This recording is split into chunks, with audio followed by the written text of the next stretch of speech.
בוקר טוב, שמי אפי מתתיהו, והבוקר, 24/6/26, אני עם סגן אלוף בדימוס גדי רכס במשרדו שברעננה. גדי היה במלחמה מפקד גף טכני בטייסת 113 נשרים כנף 4 בחצור.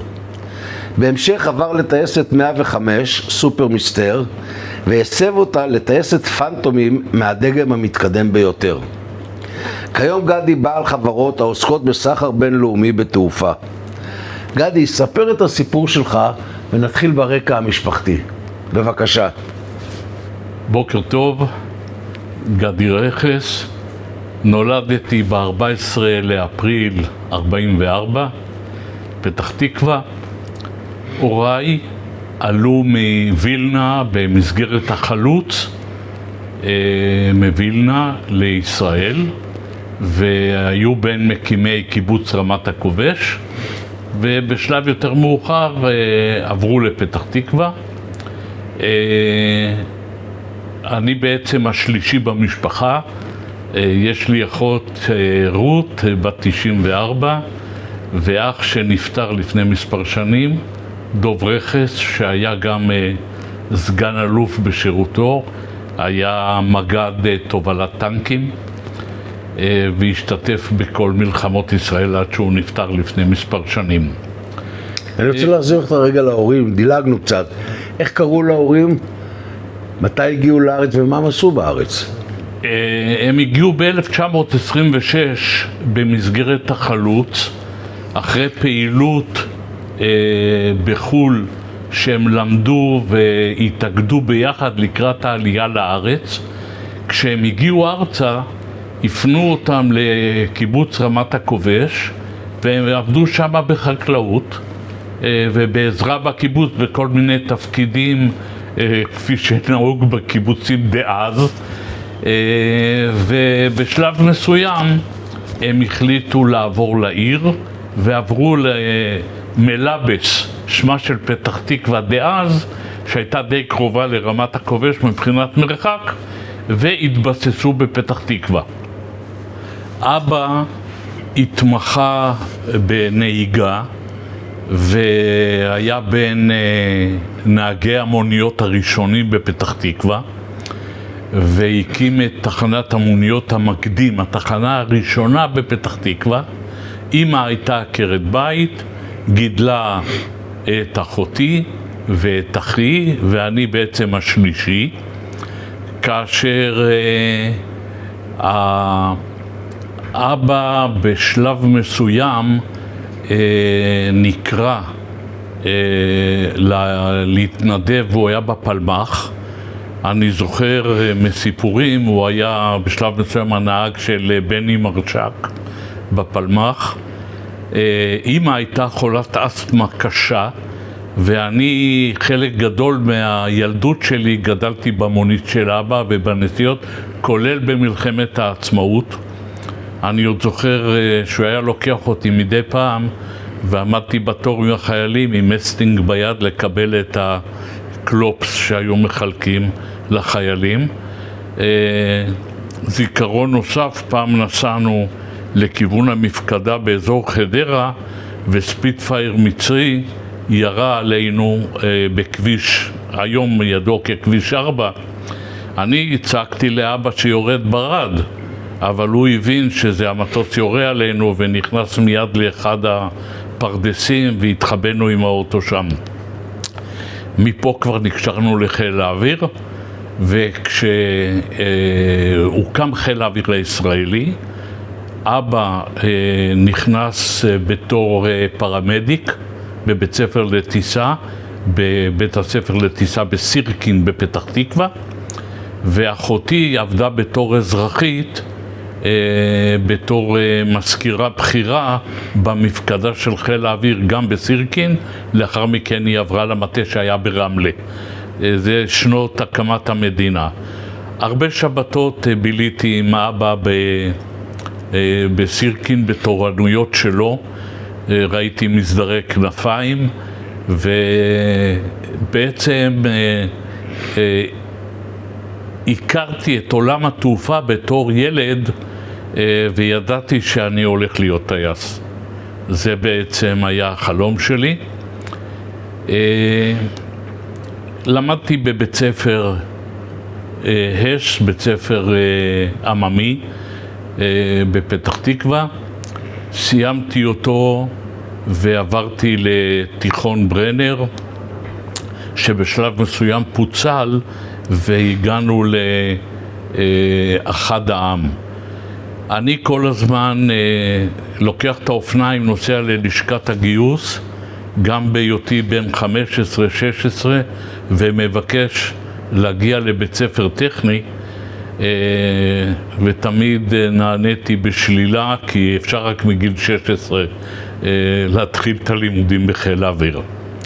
אני נולדתי עם בעיה בכף רגל שמאל, נותחתי שהייתי בן 5, והתפתחה בעיה נקראת בשפה הרפואית קלואיד, ובעצם הייתי מוגבל 2 לא יכולתי ללכת על הרגל, עברתי סדרות ניתוחים במספר בתי חולים.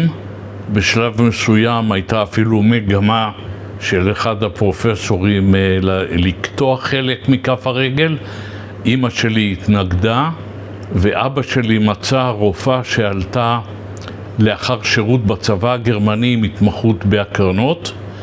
קיבלתי הקרנות, אני מדבר על שנת 50, וחזקות מאוד ברגל, ובעצם התחלתי ללכת. תקלה שבעצם אני גורר אותה עד היום, אבל התגברתי עליה. נכנסתי לכלוב התעופה, עברתי את כל השלבים, וגם בגדנ"ע האוויר, והגעתי לשלב של דאייה. נקראתי לבדיקות רפואיות, וכמובן מיד פסלו אותי. בשלב הזה הייתי מאוד מיואש, כי חלמתי על הטיסה ועל הדאייה, ובשלב הזה ישבתי בבית, התחלתי לשחק עם הרדיו, וקלטתי כל מיני אותות מוזרים ומדברים בעברית, וחיפשתי מי זה הבן אדם שמדבר. שמו היה יאיר בן ניסים, 4X4 ג'ורג' בייקר, מכפר גנים בפתח תקווה.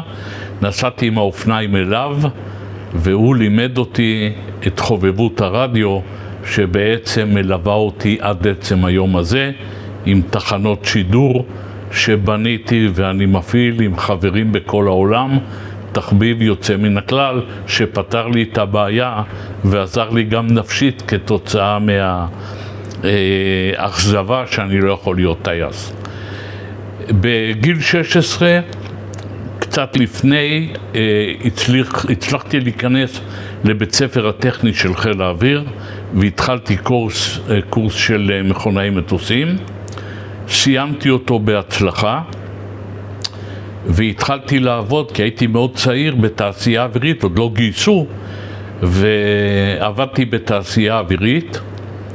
מאחר ומנהל כוח האדם היה שכן שלי, ולקח אותי לשם, עבדתי בתור שוליה, עבודה מאוד מעניינת בתחום התעופה, מה שלמדתי בבית ספר הטכני, והאנגלית כחובב רדיו מאוד עזרה לי גם בעבודה בפיקוח ייצור שעבדתי בבדק מטוסים.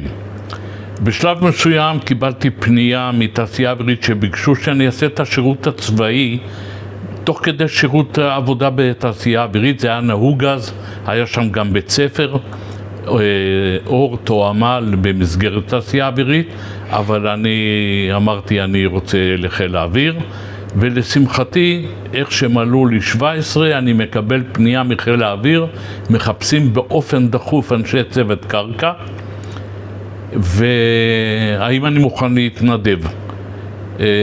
בהחלט החתמתי מיד את ההורים ואמרתי כן, כי ראיתי בזה גם אפשרות לעקוף את בעיית הרגל ולהתגייס, כי הזהירו אותי שיכול להיות שבכלל לא יגייסו אותי, ובעצם זה היה גיוס של מתנדב. בגיל 17 ו3 חודשים אני מוצא את עצמי מכונאי מטוסים, טייסת 101 מיסטרים בכנף 4, דתק 9, מתחיל לעבוד על מטוסי קרב בחיל האוויר. וסגן מפקד טייסת היה בזמנו סרן רן פקר, והוא כבר אימץ אותי בתור המכונאי שלו, עם הנחיות מאוד מדוקדקות איך מכינים מטוס לקרב אוויר או לתצוגה אווירובטית. אסור שיהיה גרגר אבק בקוקפיט וכולי, עם כל הסכנות שיש על הטייס בטיסה מאוד נמוכה עם הרבה G וכולי. התיידדנו מאוד, ובעצם הקשר בינינו נמשך עד אחרי השירות, אגיע לזה בהמשך, ובשלב מסוים מטוסי המסתר עברו לתל נוף לטייסת 116, והייתי בצוות הראשון שקלט את מטוסי המיראז' בשנת 62 בכנף 4, דתק 5, קלטנו את המיראז'ים הראשונים.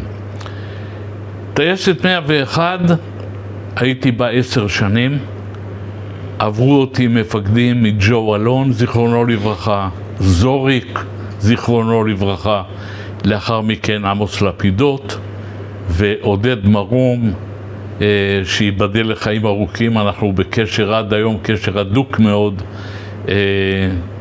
של מפקד ופקוד.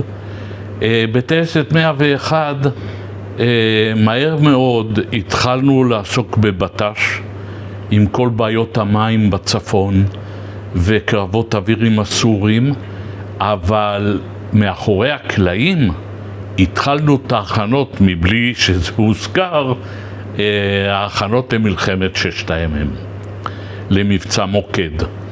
מה שהיה חשוב בעיקר, ועל זה התאמנו והגענו לתוצאות שלדעתי במורשת נמשך עד היום. סבב קצר.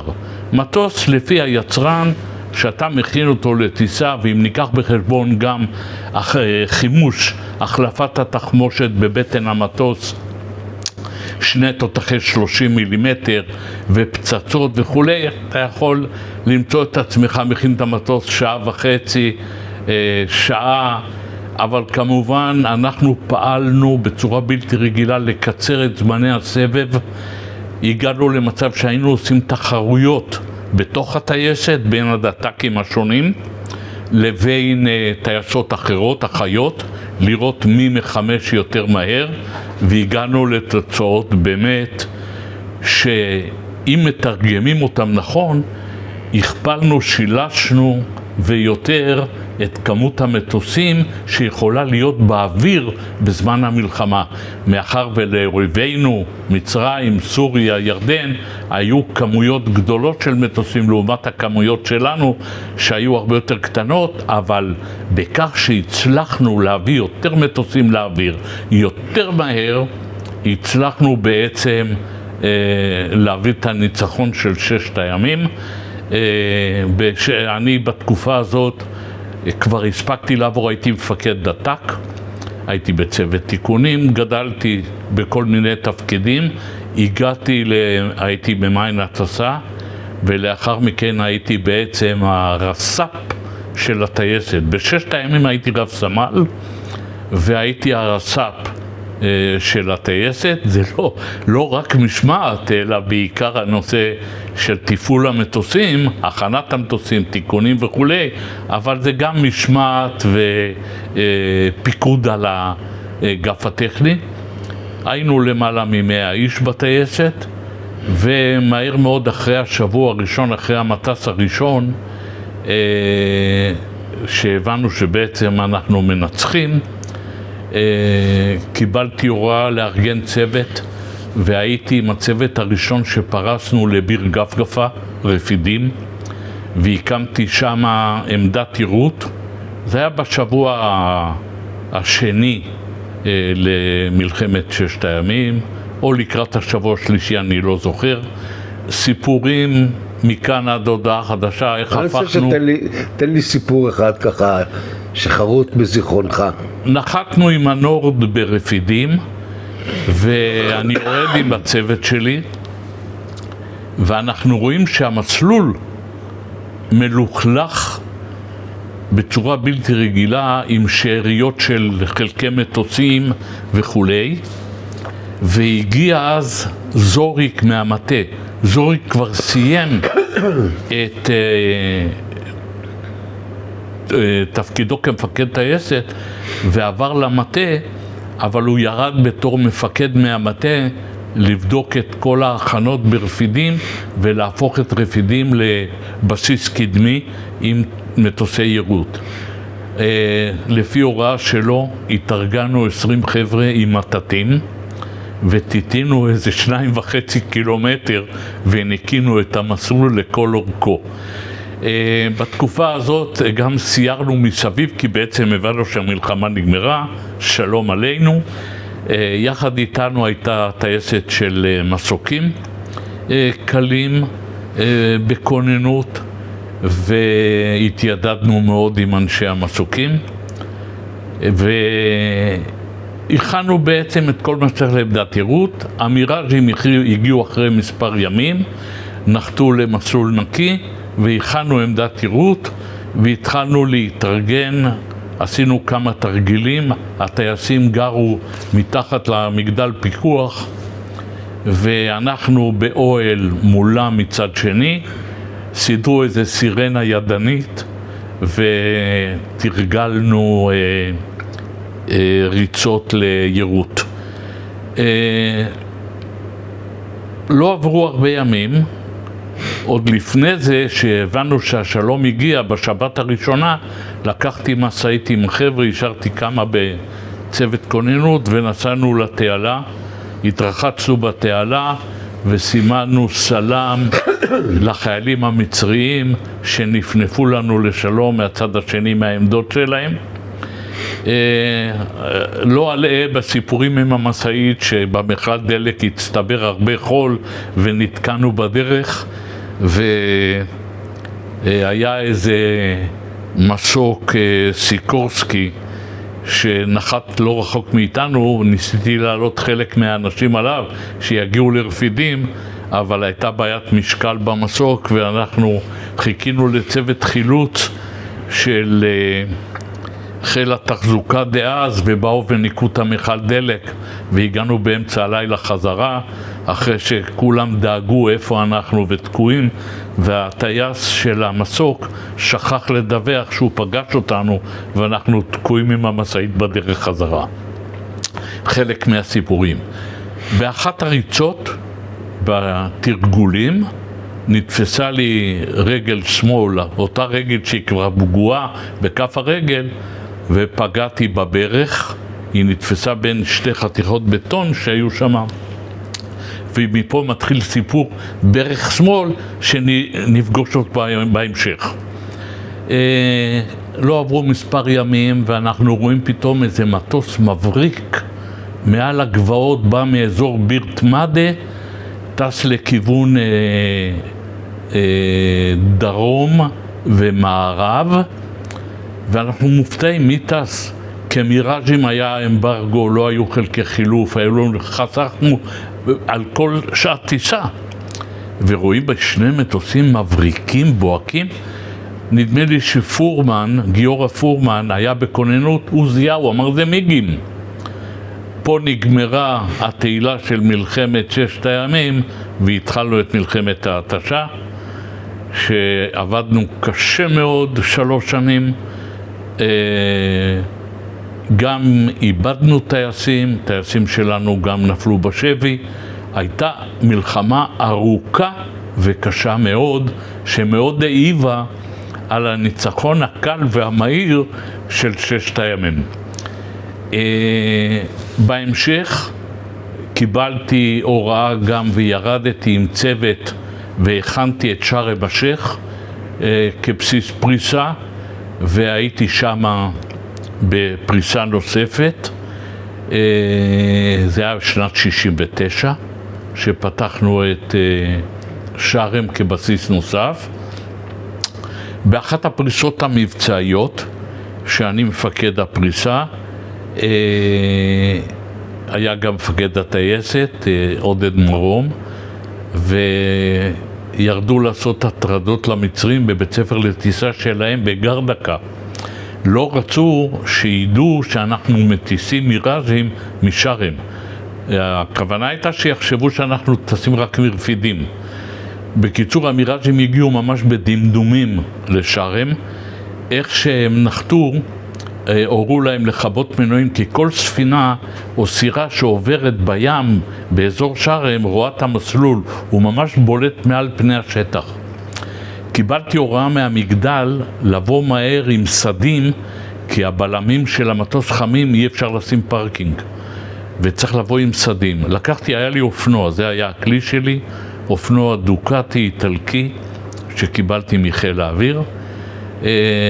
שמתי מאחריי את החמ"ל שלמה גרינברג עם צ'וקים בידיים, ואיך שאני עולה ברייס על המסלול כדי להגיע למטוסים בצד הצפוני, החלקנו בסיבוב ושברתי את ברך שמאל כתוצאה מהתאונה. אי אפשר היה לעלות אותי לבית חולים, מאחר ואני מפקד האירוע שאמור להיות למחרת הבוקר, אבל למזלי היה מסוק בל 205 עם צוות רפואי טוב 669, הרופא דחף לי פטדין, הייתי כמו חדש, שוכב על מיטה, מתפקד מהמיטה, ולמחרת היום, אחרי שעודד מרום וקלדס הפילו 2 מיגים, דרך אגב, סיפור מעניין, המיגים הגיעו מקהיר חדשים עם חניכים, שהחניכים המצרים ראו את המיראז'ים, הם נטשו. לא היו להם אפילו תותחים, כי זה היו מטוסים להדרכה, דו מושבים מיג 21, ובעצם גמרנו את המבצע בהפלה. סטרטו שהגיע מאפריקה אסף אותי לנתב"ג, משם לביתן 20 בתל השומר, ושם עברתי ניתוח, ואחרי זה בית קיי 3 חודשים. אני זוכר שאני בביתן 20, עודד מרום והקצין הטכני היה הרשקו, רונן אפרים, זיכרונו לברכה, באו לבקר אותי, ואחרי 3 חודשים חזרתי לפעילות מלאה.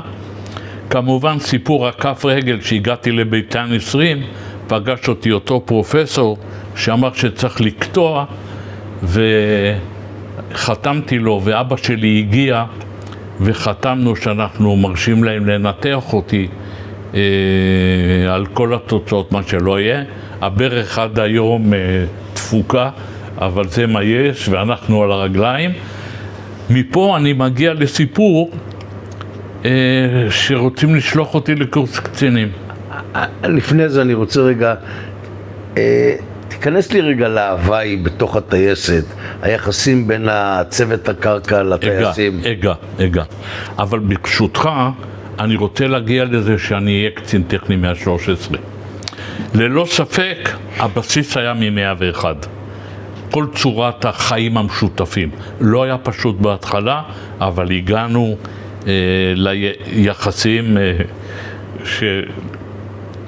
שקשה לתאר אותם, על הערכה של צוות טכני לצוות האוויר ווייס ורסה. זה מביא תוצאות. אם עובדים כצוות, רצו להוציא אותי לקורס קצינים, ואז כתוצאה מהפרופיל הנמוך הרפואי שהיה לי, אמרו שאי אפשר. אני לא יכול לעבור שום קורס קצינים, למרות שאני איש טכני. מפקד הבסיס היה יק, זיכרונו לברכה. הזמין את הרופא, אני כבר גר בשיכון, בשנת 66 זוריק העביר אותי לשיכון, גרתי כסמל ראשון, הגעתי לגור בשיכון, שיכון המשפחות. משל 4, שזה בעצם היה אגף הכוח אדם במטה, דיברו עם בני פלד, היה מפקד הבסיס, אמרו לו, בואי, אתה לא יכול להכניס סמל ראשון. אפשר לגור בשיכון מדרגת רב סמל. קרא לי למשרד, הוציא רב סמל מהמגירה, אמר לי, שים אותה על יד ימין, נהייתי רב סמל, אני יכול לגור בשיכון. מאפריל 66 גרתי בשיכון בחצור, עד 79 שעברתי למטה. בקיצור, יק קרא לרופא, אמר לו, תגיד, איך מעלים לרכס את הפרופיל? הרופא אמר לו, צריך ועדה רפואית. שאל אותו יק, מה זה ועדה רפואית? אמר 2 רופאים. אמר לו, תזמין את החבר שלך מתל נוף, תעשו ועדה רפואית, כולו בשבת. באו 2 הרופאים, קראו לי, אמרו לי לעשות כמה תרגילים, והעלו לי את הפרופיל מ-65 או 45, אני לא זוכר, 97 עם סעיף צלקת. הלכתי לקורס קצינים, למזלי בתור השר עשיתי את החיר בבה"ד 3 בשכם, בבית ספר לחיל רגלים, היה קורס מצוין, וב-71 כמדומני סיימתי קורס קצינים וקיבלתי דרגת סגן. את טייסת 101 עזבתי, הייתי תקופה ארוכה סגן קצין טכני, יצא לי להחליף כמה קצינים טכניים over my shoulder, היה הולר, לאחריו היה שלמה והרשקו שהיה ראשון, ועברתי בדרכי ל-113, הפכתי להיות קצין המנועים של הבסיס, אחראי על כל נושא המנועים. אני התאהבתי בנושא המנוע, ובעצם זה מלווה אותי עד היום. אני גם בתחום העבודה בחברה האזרחית, תחום המנועים התעופתיים הוא חלק די מרכזי מתחום עיסוקיי. אפשר יהיה לפתח יותר אם יהיה זמן בהמשך בחברה, אבל איך שהייתי בעצם בקצין המנועים, קלטתי 2 מנועים חדשים בחיל אוויר. מנוע אחד היה של הסקייוק, J52, פרט אנד ויטני, השני J79 של GE. היו לי מומחים אמריקאים בהאנגר שלי, וזו הייתה תקופה מאוד מעניינת, שבשבילי זה היה בית ספר בלתי רגיל לתחום הזה. ואז נקראתי על ידי רפי ירלב, היה מפקד הבסיס זיכרונו לברכה, ואמר לי, אני רוצה שתיקח את טייסת 113, היא טייסת שמטפלת אורגנים, ואנחנו הולכים להפוך אותה לטייסת נשר, שזה מיראז' 5, תוצרת תעשייה אווירית לישראל, וזה עבודה לא פשוטה לקחת מטוס מאוד ישן כמו אורגן ולהפוך אותה לטייסת יירוט. תקופה מאוד מעניינת. אני מוכרח לעשות פה ברייק קצר. בשנת 66, שבני פלד היה מפקד הבסיס, הוא הכיר בעובדה שבעצם עמוד השדרה של צוותי הקרקע אלה הנגדים שאוספים את הידע המקצועי, ורצה להחתים נגדים לקבע לתקופה ארוכה, שירות ארוך. זה היה התחלה בתהליך שבני הגה, ואז נקראנו קבוצה של נגדים אליו למשרד כמפקד הבסיס, וההצעה שלו הייתה כדלהלן: תחתמו 3 שנים, מי שמסכים יקבל 2,000 לירות, לא היו אז שקלים, לקניית וספה. יהיה לך וספה פרטית. מי שלא רוצה, אנחנו מזמינים אותו לעשות קורס טייס שאני פותח בבסיס. בני פלד בחצור, מנחם בר ברמת דוד, פתחו 2 בתי ספר לטיסה, בכל בסיס היו 4 דאונים. אותם דאונים מכלוב התעופה שלא הצלחתי להגיע אליהם, הבאנו אותם לחצור, והיו ברמת דוד גם, זה נקרא כלוב התעופה חצור, כלוב התעופה רמת דוד, ובימי שישי היינו נגררים עם פייפר, וביום שבת אסור היה לטוס מבחינת חוקי חיל האוויר, היינו נגררים עם כבל של 1,000 רגל על המסלול עם קומנדקר. ומדריכי הטיסה, כל אותם טייסי קרב מעוללים, אם זה יפתח ספקטור, אילן גונן, רן אלדד, כל החבר'ה שהיו טייסי קרב, היו מלמדים אותנו את הנגדים שהחלטנו ללמוד ולעבור קורס טייס.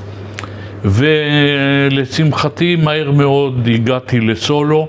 מי שבחן אותי זה בני פלד, 2 טיסות עם נחיתות אונס, ועברנו, היה לנו גם דאון אחד שהוא היה לא דאון הדרכה אלא לטייס אחד, עם יחס גלישה שונה, ממש עם קצת רוח ובטרמיקה הוא כבר עולה, זה הפריפקט, שזה הדאונים תוצרת אנגליה, וצברתי כמה שעות ונהניתי מאוד. לצערי הקורס הזה הסתיים מאחר והיו כמעט ונפגעים עם תאונות מאוד קריטיות, ואז בני אמר, חבר'ה, אני בשבת רוצה לנוח בשקט ולא לדאוג לדאונים. את הבן שלו יורם פלד, שאחרי זה היה מפקד טייסת 101, שהיה אז בן 16, הוא אמר לי, אני לקחתי אותו לטיסה איתי, ויורם פלד נהיה טייס מהולל ומפקד טייסת גם כן. אני מוכרח לחזור עוד מילה אחת על זוריק. זוריק היה מפקד יוצא דופן, זה אבא. הוא בעצם השאיר אותי בצבא. אני הייתי אמור להשתחרר, גמרתי תפקיד מפקד דתק 2, שנת 63, השירות הזה היה שנתיים. התגייסתי בין 17 ב-61, 63 משוחרר. הוא לקח אותי לארוחת צהריים עם מפקד הבסיס משה פלד, ואמר לי, רכס, אני מבקש שתשאיל לטייסת שנה. אמרתי לו, לשאיל במה? הוא אומר, תשאר שנה בקבע, בלאו הכי תחזור הביתה, אין לך מה לעשות. כי כל החברים שלך בצבא, וכל המחזור שלי זה 890, 202 צנחנים כולם, כל המחזור מהתנועה המאוחדת, ויהודה דובדבני שהקים את גבעתי, כולם קרבים, ואני אומר, עזוב, אין לך מה לעשות בבית, שנה. אמרתי לו, זה בארוחת צהריים עם משה פלד, מפקד הבסיס דאז, אמרתי לו, תראה, אמא שלי חולת אסתמה, ואבא שלי הצליח, הוא נהיה נהג מגן דוד אדום, היה לו אמבולנס, והוא הפך קנינו דירה בגדרה, והוא הפך להיות הנהג האזורי של כל אזור גדרות עם אמבולנס,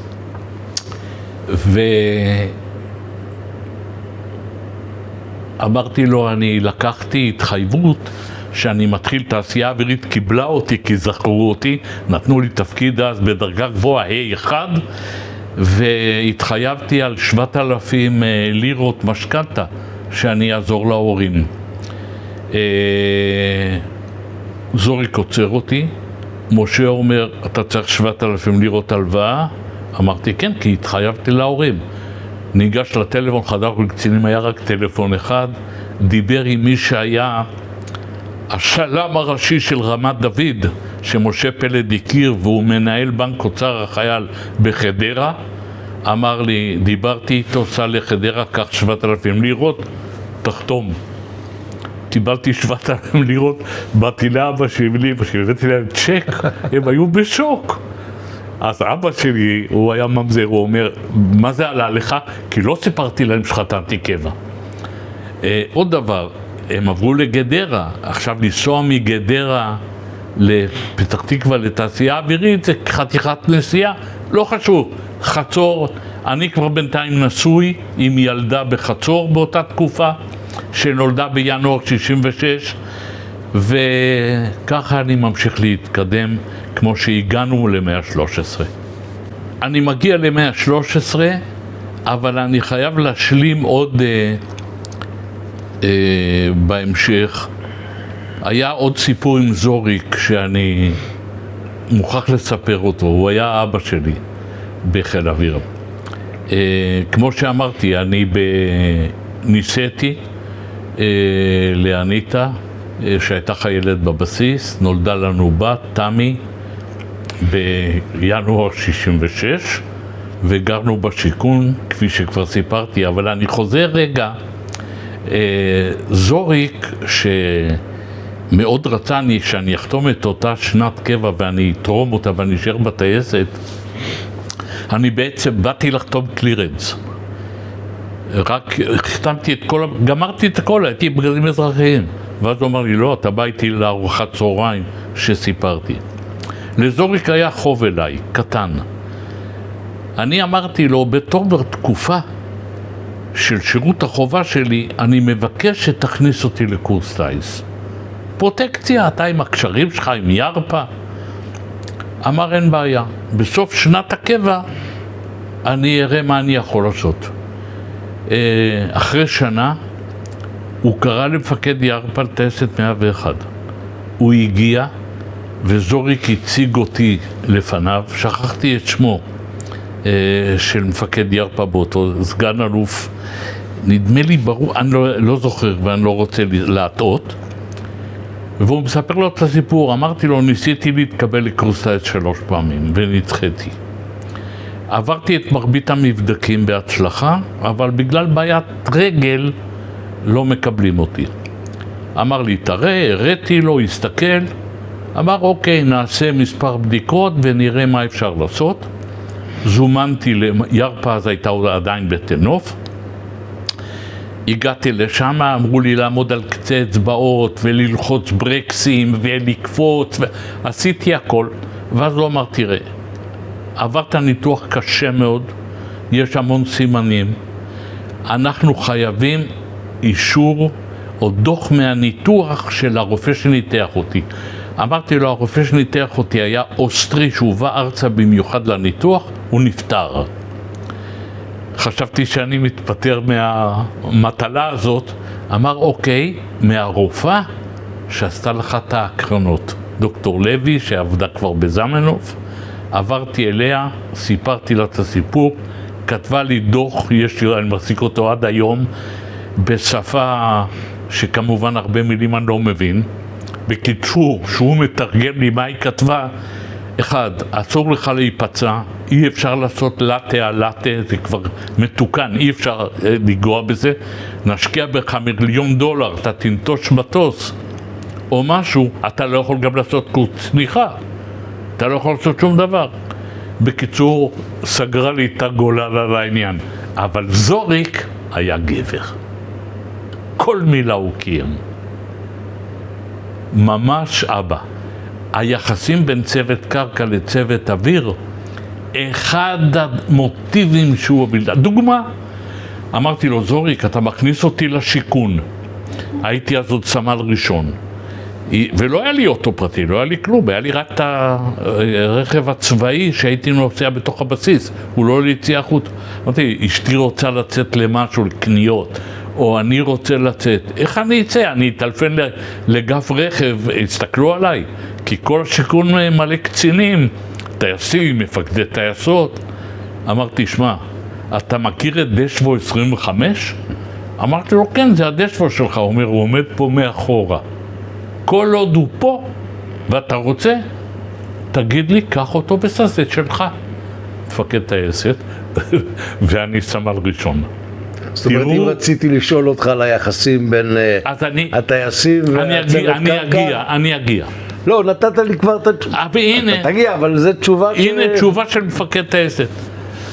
והיחסים ככה היו בצורה בלתי רגילה, זה יחסים משפחתיים. זה לא יחס של מפקד לפקוד. גם אצלנו העבודה, בכלל עם צוות קרקע, אין דבר כזה פקודה, עשה, כי אמרתי לך, או דברים, הכל עם היגיון. אנחנו דורשים מאיש צוות קרקע המון היגיון פתוח. חמש, בא להרכיב פצצה, אבל הוא רואה שמהכנסה יש נזילה הידראולית. האם הוא ידווח, יעצור ויגיד, או ימשיך את העבודה שלו וילך הביתה? סתם דוגמה, אנחנו פונים להיגיון של האנשים. זה חלק מהחינוך של אנשי צוות קרקע, כי בתעופה לא הכל כתוב. ואתה חייב להיות עם ראש פתוח ולהבין מה אתה עושה ומה צריך לעשות, היה וכמובן הרבה מאוד הדרכה וכולי. לפני שאני נכנס ל-113, אני אגע בנושא החיים המשותפים של צוות אוויר וצוות קרקע. בעמדת הכוננות גרים טייסים ומכונאים, זה ליד זה, אוכלים ביחד בשלב מסוים. אני לא אשכח, בארוחת צהריים הראשונה שאכלנו, ג'ו פלצ'ק, ג'ו אלון היה מפקד הטייסת, והוא היה בכוננות הראשונה, הוא אומר לי, רכס, תעשה לי טובה. את המנות של האוכל של צוות אוויר, תיקח ותלך אליי הביתה לאשתי. אני רוצה שהיא תטפל קודם באוכל לפני שהוא מגיע אליי. לקחתי את האוטו שלו, נסעתי עם האוכל לאשתו בשיכון וחיכיתי. היא טיפלה בבשר, הייתה תימניה. אז היא שמה טיבולים וכולי. כמובן שבאנו וחילקנו את האוכל, אז עשינו לו טריק. שמנו לו גם בשר שלו שאשתו טיפלה, וגם מהבשר שלנו, שיראה איזה סוליות אנחנו מקבלים. אתה חי יחד עם הטייסים. הטייס שמזנק, הוא לא יכול לזנק לבד. אין דבר, זה לא אוטו שאתה בא, מניע ונושא. המכונאי קושר אותו, מחבר לו את הג'יסות. הרבה מאוד מגיש לו את הקסדה לראש. אתה עוזר לו בתחילת הטיסה שהיא עוד לפני ההנאה. בקיצור, העבודה היא משותפת, זה יד ביד. והאמון והקשר, הטייסים גם לאט לאט הבינו.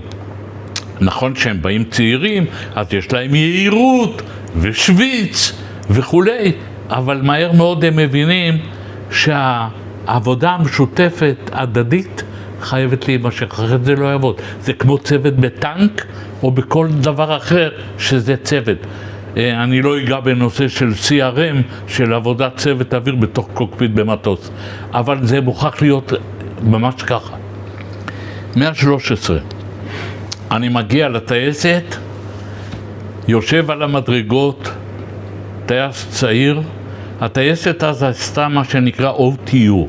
טייסים שגמרו את בית ספר לטיסה, על מנת להכשיר אותם כטייסי קרב, היו עושים תקופה של כמה חודשים ולומדים את כל נושא הקרב האמיתי.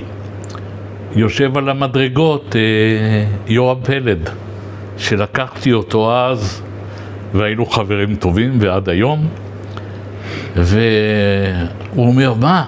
הביאו אותך לפה? אתה בכלל איש מיראז'ים וזה, מה? אורגן זה מטוס משנת 48. בקיצור, אמרתי לו, כן, אנחנו הולכים להפוך את הטייסת לטייסת יירוט, ובשביל זה רפי שלח אותי. הייתה תקופה די קשה, ובמשך שנה ומשהו התחלתי להעביר את כל האגף הטכני קורסים על מנת שילמדו לתפעל את מטוס המיראז'. הוא הרבה יותר מורכב, הרבה יותר מסובך מהאורגן שהוא מטוס פשוט לחלוטין. עשיתי עוד עבודה שקיבלתי עזרה מזיכרונו לברכה אבי לניר, שהיה מפקד 101 והקצין הטכני שלו ידידי נחל בן ציון, ואחרי זה ישראל יוסף. ואמרתי להם, הרי כל שנה אתה פולט אנשי מילואים שצריך לפלוט חלק, כי כל הזמן משתחררים צעירים ותופסים את המקום. אמרתי להם, אל תפנו אותם מחיל האוויר, תנו לי אותם ל-113, אני אשלח במקומם אנשי אורגן ותיקים, במקום להתחיל, וככה אני מביא קצת ניסיון לטייסת. ובניתי לי קאדר של תותחים שלקחתי מ-101 אליי ל-113. הייתה תקופה שקלטנו את הנשרים וטסנו בשני גפים ביחד, גם האורגנים המשיכו את ההדרכה וגם המיראז'ים, הנשרים, אני קורא לזה מיראז' כי זה מיראז', טסו ביחד. כל אחד בגף נפרד, אבל כגף טכני אני תפעלתי את שני הגפים עד השלב שהאורגנים קורקעו ונשארנו רק עם נשרים. אם אני לא טועה, בספר פה יש את כל הפרטים, בדיוק את התאריך ואת המטס שעשו כולם ביחד. הזמינו את כל מפקדי האורגנים לטוס וקרקלנו את האורגנים ועברנו לנשר, סדר גודל של 9-10 חודשים לפני מלחמת יום כיפור. ואני יודע לא חלמתי על שום מלחמה, אבל התפקיד שלנו הוא יירוט.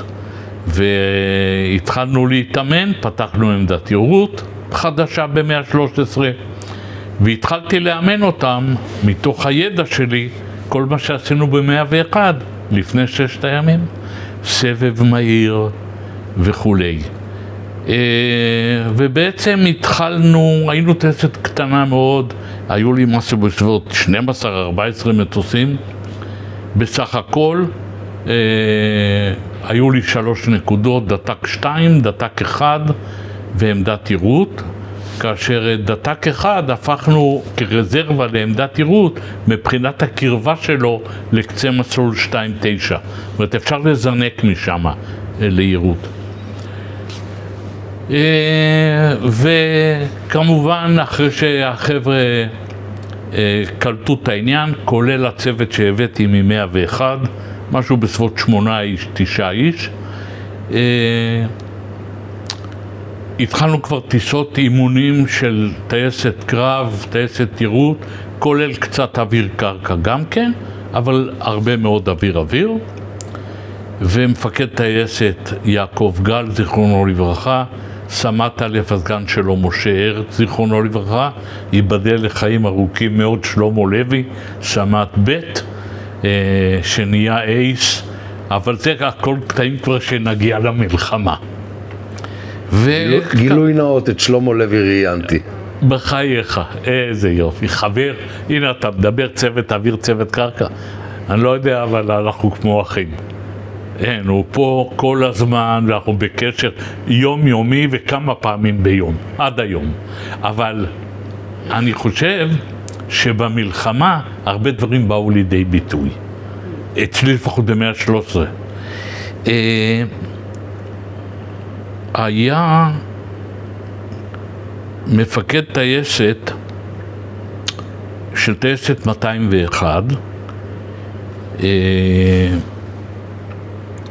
סלע, כמפקד טייסת, אביעם סלע, ביקש ממני, לאור היכרות אישית וכולי, לבוא ולהרצות בקורסי מפקדי טייסות וקורסי סמ"טים על יחסי צוות אוויר, צוות קרקע. אני התמחיתי בעניין הזה, עבדתי הרבה מאוד עם הסוציולוגים, אלי הסוציולוג הוותיק בחצור, ופיתחנו שיטה איך לבנות את הדבר הזה, וצריך גם ללמד את הצוות קרקע איך להתייחס, אבל בעיקר לצוות אוויר ובעיקר למפקדים בצוות אוויר. טייס קרב פתאום נהיה סמ"ט ב', ההשפעה שלו על גף הטכני היא משמעותית, ואם הוא לא מבין מה קורה בגף הטכני, זה יעלה על סלע. לא על סלע שלנו, אלא על סלע אמיתי. בקיצור, התחלתי להופיע בקורסי מפקדי טייסות וקורסי סמ"טים, על מנת להדריך את הנושא של עבודת אגף הטכני, איך הוא עובד, מה הדרישות על מנת לעבודה נאותה. הכוונה גם בתוכנית העבודה, איך להתחשב בדברים וכולי. והדבר הזה נשא פרי. אני זוכר, הוא שלח לי איזה מכתב, נדמה לי שהוא מופיע פה בספר, שהוא מודה לי על זה שבאתי והדרכתי בתחום הזה. אני אספר פה סיפור קצר. הוזמנתי להדריך בפום. אני לא עברתי פום בחיים שלי, שום קורס, שום דבר. כל השירות שלי עבודה קשה. אבל הוזמנתי, אריק איזוז, זיכרונו לברכה, אלוף משנה מפקד זרוע פום, מזמין אותי לקורס של פום. שם מרביתם היו טייסי קרב, מפקדים. אני לא זוכר שהיו, אני חושב שכולם זרוע האוויר, לא היו ירוקים. בקיצור, דיברנו על נושא של מערכת היחסים צוות אוויר, צוות קרקע וכולי, והתבקשתי לתת דוגמה. סיפרתי. טייסת 105 סופר מיסטרים, מתחילה תקלה. הגלגלים שהטייס מרים את המפסק כדי לקפל אותם, לא מתקפלים. או שלוקח המון זמן עד שהם עולים ומגיעים למקום שלהם.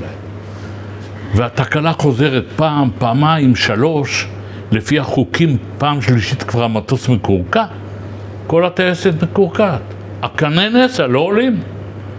או שהם עולים אחרי, בדרך כלל זה לוקח 7 שניות, עד 11 שניות, זה בסדר. ועדת חקירה, אני במקרה כבר הייתי בתפקיד, אני חושב שהייתי קצין מנועים באותו זמן, או כבר ב-113, מפקד טייסת תחזוקה בנה צוות של 3 חבר'ה, 4 חבר'ה, שנחקור מה קורה, קרקעו את הטייסת, ובאו, ניגשנו למטוסים, בדקנו אותם, ויש דבר מעניין. בכאן הנסע יש איזה 6-7 נקודות גירוז. לקחנו חוט הבטחה, ולחצנו על הג'ולה של איפה שנכנס הגריז, גם בטנק. אין גריז. גירזנו 6 שניות. עכשיו, איך זה קרה?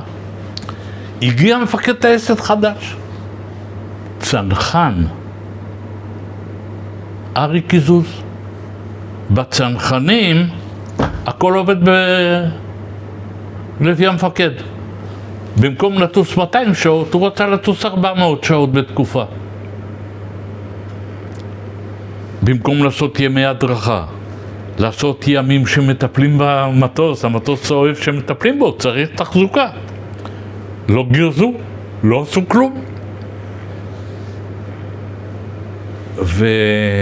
וכמובן שמפקד הטייסת נקרא למפקד הבסיס. בוא הנה, מה זה? זה לא בסדר. בקצה הכיתה, בסוף, עומד אלוף משנה, ארי קיזוז. הרים את היד ואמר, נכון, זה אני. הוא היה מפקד הטייסת. אז זה סיפור של מפקד טייסת שלא מבין שהאגף הטכני זה אגף שצריך לנשום וצריך לעבוד לפי תוכנית וצריך להסתכל עליו לפעמים. והנה דוגמה, הוא בא מהצנחנים, הוא חשב שהכל זה צנחנים. היו עוד כמה דוגמאות, אבל לא ניכנס לזה עכשיו. אני מתקרב למלחמה. בינתיים נולדה לי עוד בת, יעל, ב-69, 2 בנות, גר בשיכון, מרוצה, תחנת רדיו, הכל עובד, ואני כבר מתחיל לחשוב מה התפקיד הבא שלי אחרי 113. מתחיל להתחמם, מספרים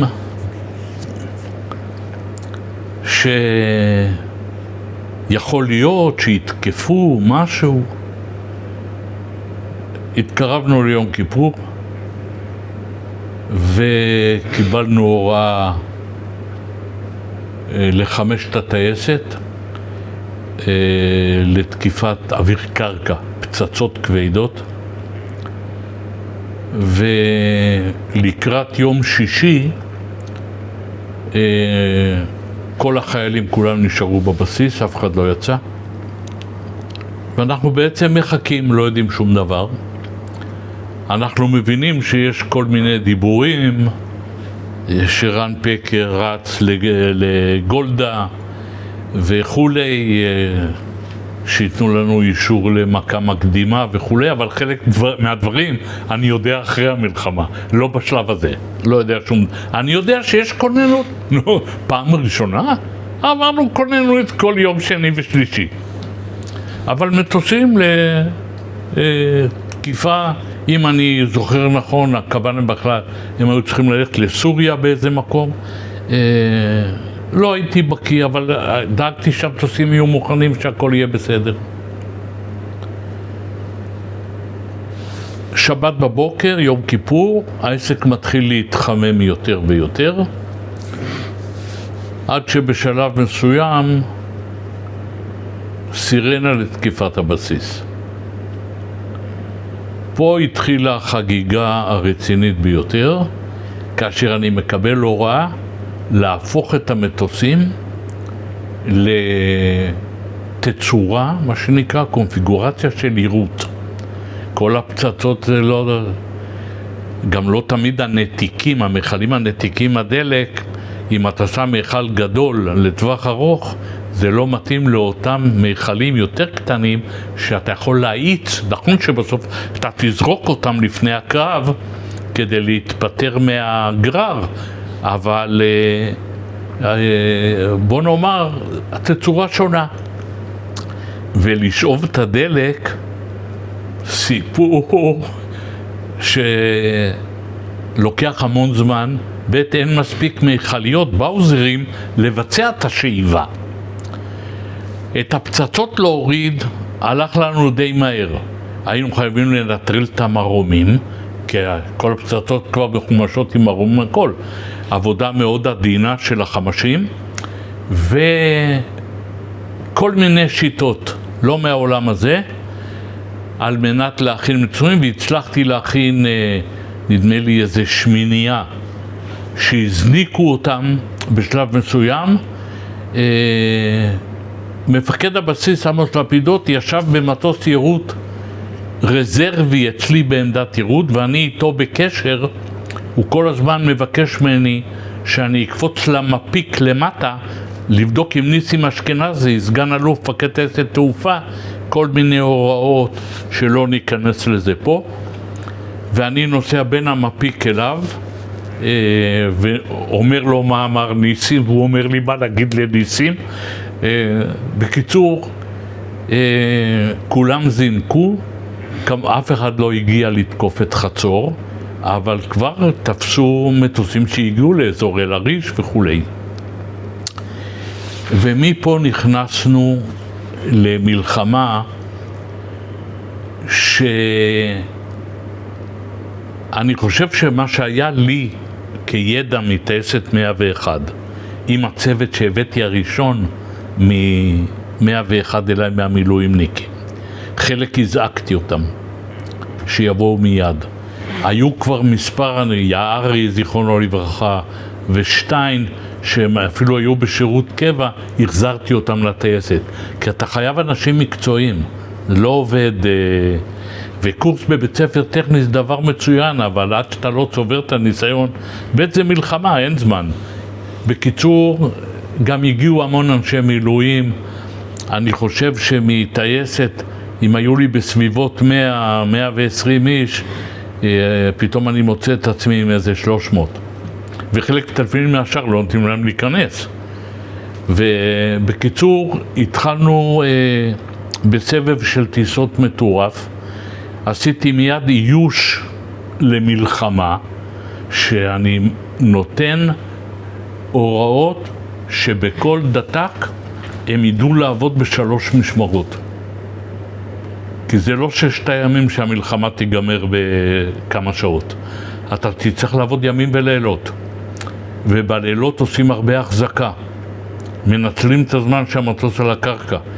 כי הנשר שלנו הוא לא היה בדיוק המטוס לטיסות תקיפה מורכבת בלילה. טסו בלילה, אבל אני ניצלתי את הזמן ואת הכל לתחזוקה, כך שביום יכולתי להרביץ כמה טיסות שהם רצו, מבלי מגבלה תחזוקתית. והיה לי כבר בראש את כל הנועלים של 101 שבניתי אז. לדוגמה, יש ביקורת שבועית שעושים פעם בשבוע. זה בדיקה מאוד מקיפה של המטוס. קיצרתי אותה טיפ-טיפה, ובמקום לעשות רק בדיקה יומית, אמרתי, בלילה תעשו ביקורות שבועיות. אתה טס אחרי זה חופשי כמה ימים, מבלי שיש לך מגבלה של עצירה. וככה הייתה לי זמינות של מטוסים לטיסות, אבל עדיין אנחנו לא מפילים ולא רואים מיגים. ומפקד טייסת הולך, אתם לא מבינים, עצבני בצורה בלתי רגילה, למה שהוא טס, הבקר, הוא אומר לו, אני שומע שיש קרבות מעל התעלה, מה אתה נותן לי לגייץ באזור אל-עריש? הוא אומר לו, אורגנים, אסור להם, זה לא מטוס קרב. הוא אומר לו, אני כבר לא אורגן. אתם לא... זה היה משהו יוצא דופן. הבקרה, היו בקרים מילואימניקים, ידעו 113 אורגנים. זה לא מטוס. בקיצור, התחילו לתת לנו יותר טיסות, אבל הייתה בעיה של מחסור במטוסים ומחסור בטייסים. ופתאום אני מוצא את עצמי שאני מסתובב במבצעים, טלפונים, ונכון, היו כמה מילואימניקים. שכחתי איך קראו לו, היועץ המשפטי של הממשלה בזמנו. היה אצלנו איש מודיעין. כתוצאה מההיכרות שהייתה לי, גם עם מפקד טייסת תעופה אשכנזי, שחזר מהשבי, היה בשבי במצרים, קצין המבצעים, בעצם מי שעשה את כל העבודה של הבסיס, היה רב סרן בני, שהיה אחראי על כל הנושא של הטיפול של המפיק, והוא היה שכן שלי בשיכון, היו לנו קשרים מצוינים, ואני בשיחות איתו אומר לו, תגיד, מה הצרכים שלך לעירות? הוא אומר, כל מטוס שיש לך, תן לי. אפילו אם אתה יודע שהוא יהיה מוכן עוד 10 דקות, עוד רבע שעה, תבנה לי. זוגות, רביעיות, תבנה לי. הבנתי את מה שהוא צריך, כי היה לו בעיה של ללוות את הפנטומים של 201 לכל מיני משימות, או דברים אחרים, ואני הבנתי שיש לי פה ביד אפשרות לכתוב את המנגינה או את התווים של המשך העבודה של הטייסת. הודעתי לסגן שלי, ביטן, והצוות שהיה איימן, שוורץ, כל התותחים, אבני, היה לי צוות אדיר. אני מעביר את המשרד שלי למבצעים של הטייסת. אני עובד מהמבצעים. תמשיכו לרוץ עם העבודה הרגילה שלכם בגף, אם יהיו הנחיות או דברים או בעיות, דברו איתי, אני במבצעים.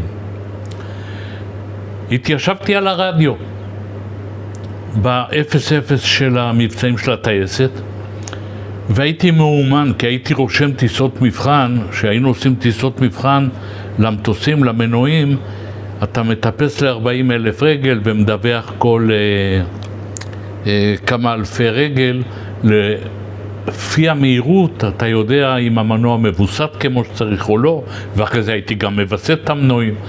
בקיצור, העבודה שלי עם הרדיו, גם כמו ברדיו בתחנה, הייתה עבודה שאני מכיר אותה ויודע לדבר עם הטייסים באוויר. שהם היו מתקרבים לנחיתה, ביקשתי דיווח תקלות. בהתאם לתקלות שהיו מדווחים לי, והכל בקיצור. הייתי אומר לו לאיזה דתק או לאן ללכת אחרי הנחיתה. מי ששמיש ירוט. כי יש לי מטוס שאני יודע שאני שם לו דלק, חמצן, טילים, יש לי מטוס. רבע שעה, 20 דקות. אני כבר מודיע לבני במפיק, שים לב, עוד רבע שעה יש לך רביעייה, נותן לו את המספרי מטוסים של אלה שידעתי שאני שם אותם או בהירות או בדתק אחד ששימש לי כרזרבה. דתק אחד שמתי תקלות קלות ובדתק 2 את התקלות היותר כבדות.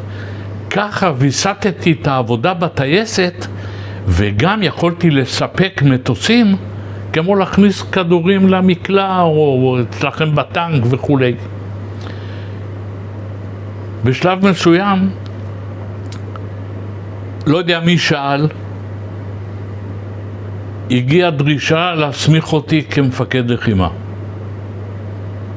כי אני עובד עם מבצעים על נושא של פייממים, איך להכין את המטוס וכו'. זה בכלל, זאת אומרת, זה עבודה של טייס בכיר, של סמ"ט, שהם עושים את זה, או קצין מבצעים. למי שלא יודע מה זה מפקד לחימה?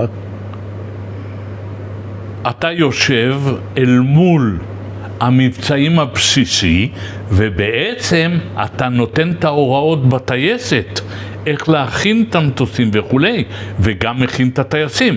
אבל זה כמובן העבודה שהיה עושה טייס, גם לשבץ את שמות הטייסים. אני לא הייתי משבץ. שהם היו נוחתים היה מפקד הטייסת או הסגנים שלו, הרץ כסמ"ט א' או לוי כסמ"ט ב', ביניהם הייתה תורנות, והם היו משבצים את הטייסים. אני לא הייתי משבץ את הטייסים, כי אני לא מוסמך לבנות בהתאם להסמכות שיש להם, מוביל רבייה, מוביל זוג וכו' וכו', וגם שיקולים אחרים. שאתה שולח צוות ללחימה, אתה צריך לדעת מה אתה עושה למה. והוסמכתי כמנהל לחימה, מותר לי לדבר עם המבצעים של הבסיס, לקבל הוראות, להעביר הוראות בטייסת, וגם לתת למבצעים תשובות, יש, אין וכו'. והתחילה הטייסת להפיל מטוסי קרב של האויבים. אני משוויץ עד היום, ואני אספר לך תכף את הסיפור, כי הוא מעניין כל אחד. הגענו לאותה רמה של כמות הפלות של טייסת 101, והיו להם יותר מטוסים משלנו. הטייסת הצטיינה, ציון לשבח. נכון, איבדנו 2 מטוסים, איבדנו טייס. אבל הפלנו בסביבות 60 מטוסים. בערב שפיקד על 101 אחרי שאבי נפגע, טוען שהם הפילו יותר. אני לא בקיא אם זה 1 יותר או 2 יותר, אבל הגענו לרמה של 101. אני אומר לחבר'ה שלי כל הכבוד, עשיתם עבודה מצוינת. כמובן גם צוות אוויר, אבל גם צוות קרקע. סיפקתם מכלום מטוסים, 12-14 מטוסים, סיפקנו כאילו שאני טייסת של 24. יש בזה משהו. ואני נהייתי מנהל לחימה. זאת אומרת, מנהל את אגף הטכני שלי, כמובן מדי פעם הייתי גם עושה סיבוב ונפגש עם האנשים והכל. אבל את מרבית הזמן, במקום לשבת במשרד שלי או במבצעים, במה? יש לי הרי את המבצעים של אגף הטכני, מה שנקרא חדר הטסה.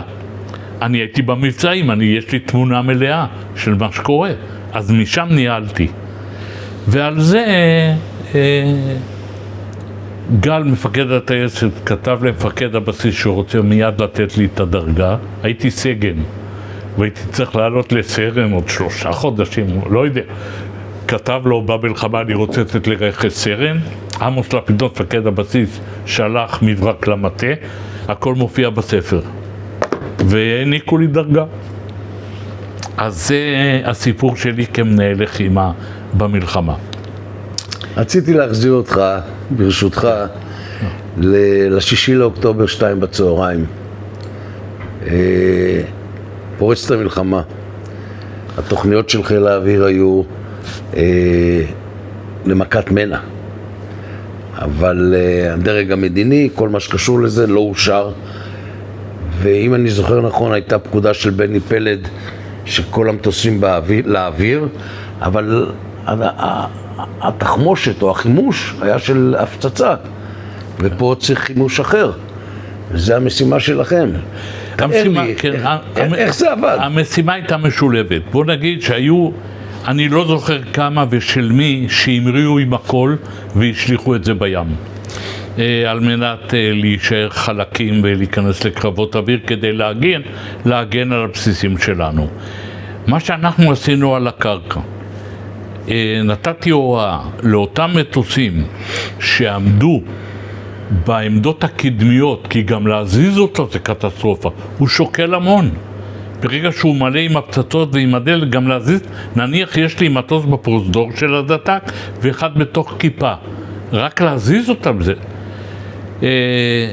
התקשרתי וביקשתי את הכמות הגדולה ביותר של מכליות דלק ריקות על מנת לשאוב את הדלק. והיינו שואבים עם הבאוזרים כמה שאפשר.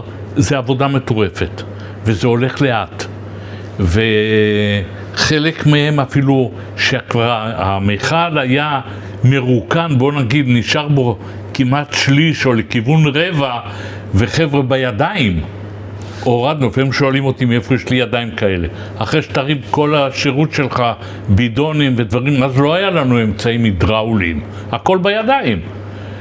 אז הורדנו כבר את השארית ושפכנו את הדלק לניקוז של הדתה, כשיש ניקוז, את השאריות של הדלק. אבל זה היה עבודה מטורפת.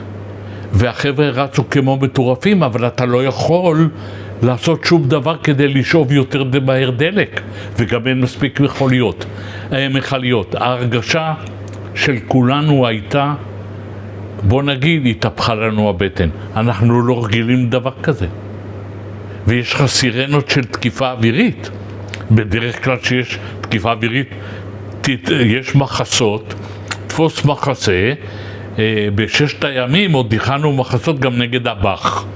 אז פה לא דובר על הבח, אלא פצצות חנם רגילות. אבל בכל אופן, ויש לנו תעלות ויש מקומות מבוצעים. הרגשה גרועה מאוד, ואני לא רוצה לפרט על פרקי השיחה שהיה לי בין מפקד הבסיס עמוס לפידות, שישב בקוקפיט באותו זמן, לבין סגנו, מפקד טייסת תעופה, שאני בעצם הטלפון בין שניהם באותם רגעים. רגעים קשים מאוד. אנחנו לא רגילים לדבר כזה, היה לנו קשה והתהפכה לכולנו הבטן. היה לי יותר קשה שכל הזמן שאני מסתובב, החיילים שלי שואלים אותי, גם אני לא יודע. אני לא מבין מה קורה.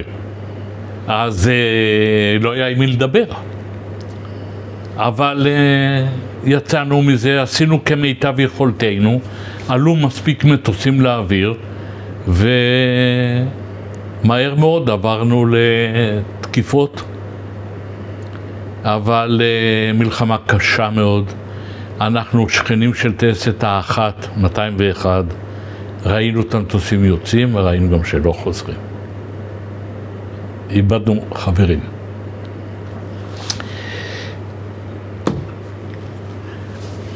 שלב קצר לפני שהמלחמה מסתיימת, אני מקבל הודעה שאח של אשתי נעלם.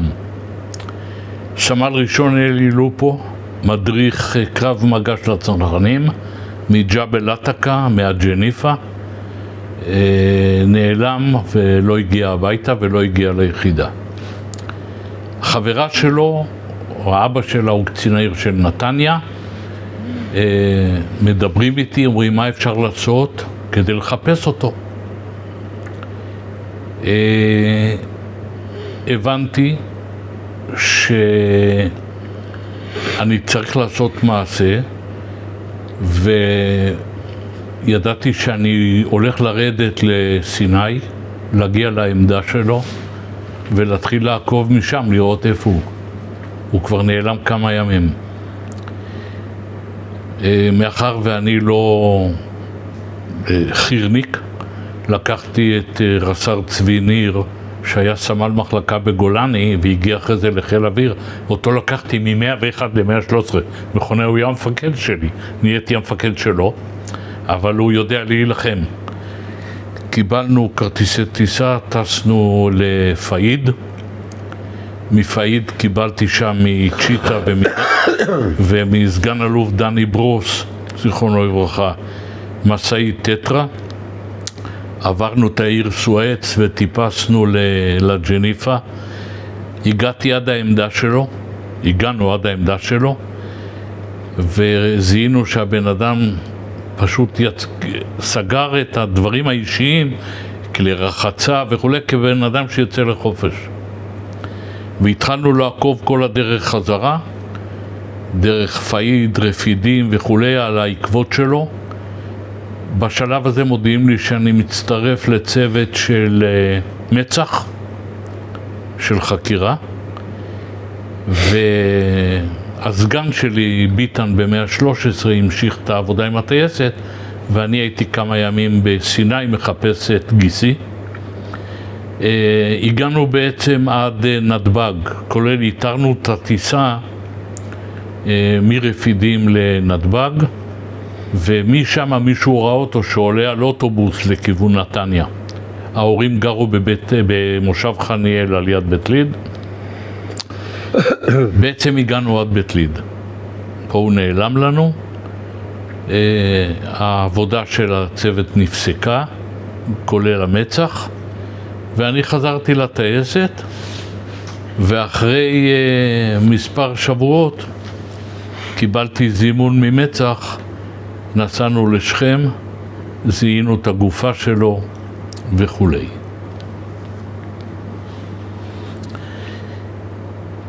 בשלב הזה אני מקבל הודעה ממפקד טייסת תחזוקה שיש לי רעיון אצל ראש להק ציוד ולגבי המשך הקידום שלי, ונסעתי למטה, נפגשתי עם ראש להק ציוד שהודיע לי שאני יוצא ללימודים סוף כל סוף. עשה לי תוכנית של הנדסאים בחו"ל, השלמה למהנדס, תוכנית יפהפייה, ואני חוזר בחזרה לבסיס שמח שסוף כל סוף אני הולך ללמוד. אז מפקד טייסת תחזוקה מודיע לי שאני אעשה קלירנס מ-113 ואני עובר ל-105. מה שנקרא, הדיו עוד לא יבשה. עברתי טייסת 105 והתחלתי את סיפור 113 מההתחלה. מסופר מיסטר לעבור לפנטום, זה כמו לעבור מאורגן לנשר, אפילו הרבה יותר מורכב. נסעתי אני לבית ספר טכני, עשיתי לעצמי קורס קצר על המטוס, כי את המנוע אני מכיר, כבר קלטתי את המנוע, והתחלתי לעבוד על התוכניות. בינתיים אני לומד ומטיסים את הסופר מיסטרים שעובדים המון בבט"ש. הייתה המון עבודה של פדאינים בגבול ירדן והמון עבודת בט"ש, גם יום וגם לילה, עם נורים ופצצות, ומתחיל לשלוח חבר'ה ללמוד פנטום בבית ספר טכני. עשיתי כמובן, גם ביקשתי עזרה מטייסת 201, אם יש להם אנשים שאני יכול לקחת אליי על מנת להקים בסיס מוצ'ק לפנטומים. ואחרי כמדומני 7 או 8 חודשים התחלנו לקבל את הפנטומים מהדגם, מהבלוק שנקרא הגבוה ביותר, נדמה לי 54, לא במדויק, אבל עיקר המטוס שהמערכות שלו הן מערכות לנשק, שבעצם זאת התשובה לתקק, לטילים או לטקה, טילים קרקע, קרקע, קרקע, אוויר, שפגעו לנו בכל הפנטומים ובסקאיוקים במלחמת יום כיפור. הנשק נקרא זה גרוב סגול, היו נשקים נוספים, אבל זה נקרא top of the art, והייתי חייב להכין את הטייסת להיות מבצעית. הייתה דרישה.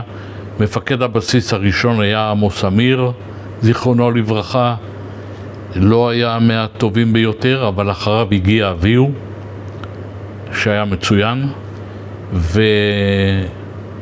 ומהר מאוד הצלחנו להגיע שתהיה לנו כוננות מבצעית עם האגרופים הסגולים.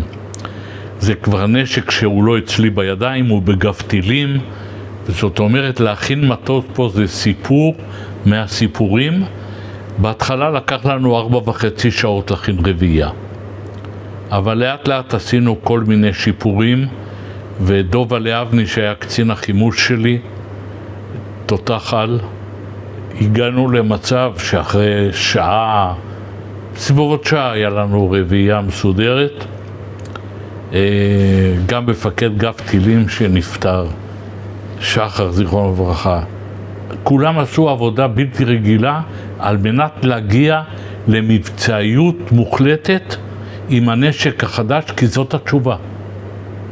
מה שהיו כל הפשלות עם הנשקים הקודמים, ופה היה הפתרון.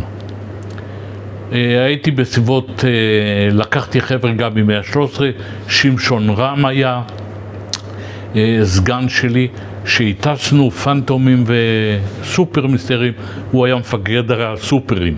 אני התעסקתי עם הפנטומים, לא שהייתי מומחה לפנטום, אבל אין לי ברירה, לקחתי בחור יוצא מן הכלל, היום סגן אלוף איציק מהיפית, שהיה אני עוד יצא לי לעזור לו להגיע הוא היה בטייסת קלה ועבר לנושא הפנטומים.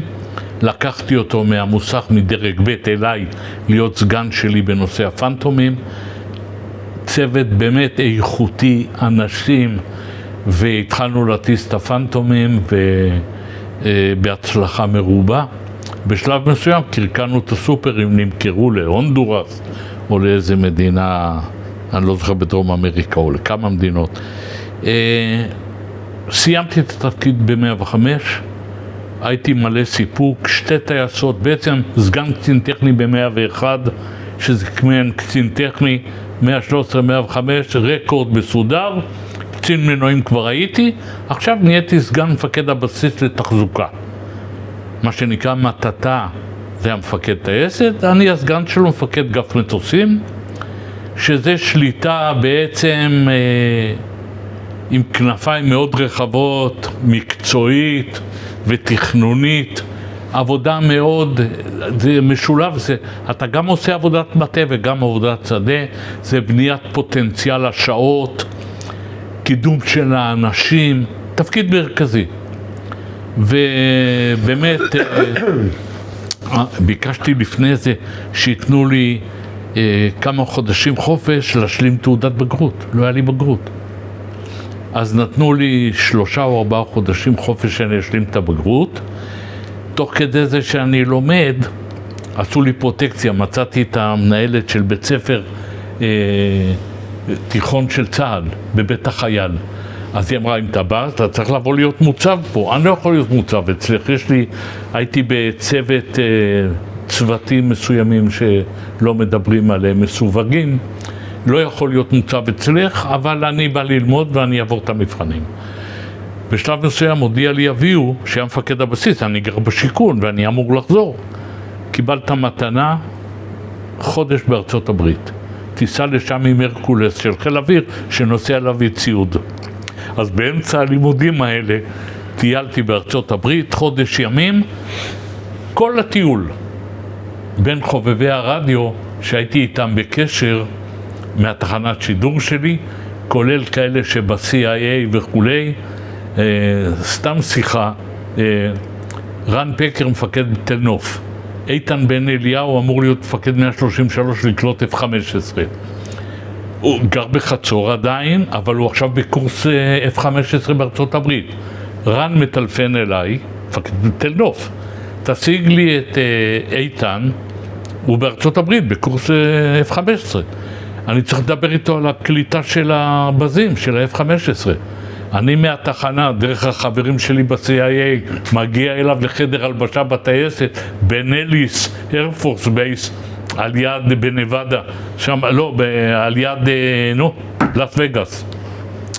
הם מתחילים לדבר, ושכחו שזה רדיו, ותחנת ההאזנה של הדואר ישראל עולה עליי, למחרת היום באו עם אישור של שוטר, לקחו לי את התחנה.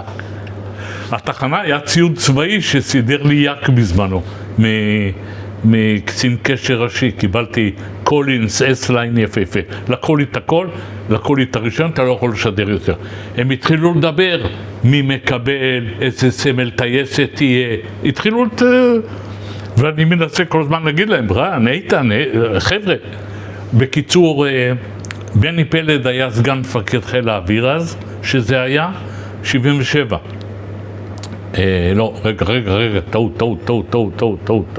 טעות. מה עשה אז בני? 73, הוא היה מאחה. אז אני חושב שפניתי אליו בתור מאחה, ואמרתי לו, תראה, לקחו לי את התחנה ואת הכל, רן דיבר עם איתן, סיפרתי לו את הכל. כי אני עם בני מדברים, אתה מבין, היינו בקשר, גרתי מולו. והייתי עושה פוליטורה לרהיטים של הבית וזה, הוא היה צריף מולי, היה יורד, יושב איתי ועוזר לי. אתה מבין, זה יחסים שלא מובנים בכל מקום. בקיצור, אני מספר לו, הוא שואל אותי מי אחראי בדואר, ואני יודע, אמרתי לו, כן, ביבר, זיכרונו לברכה, הוא היה על חוטאי מוטס בטייסת 120. בני שלח לו הודעה, אם לא מחזירים לרכס את הרישיון, אתה לא טס יותר. אחרי שבועיים החזירו לי את הציוד, רק חתמתי שאני מכיר את החוקים, מה שמותר ומה שאסור. זה היה נקרא פומפץ', זה היה דבר חדש. לא חשוב, סיפורים סתם ככה בשביל הקטע.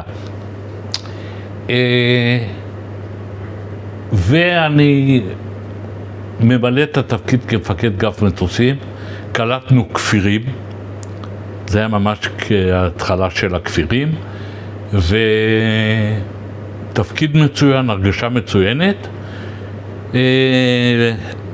בבית לא הכל היה טוב, עם אשתי המערכת לא נתפסה כמו שצריך, והחלטנו שאנחנו נפרדים, אבל בגוד פייט, לא מלחמות, עורכי דין וכולי,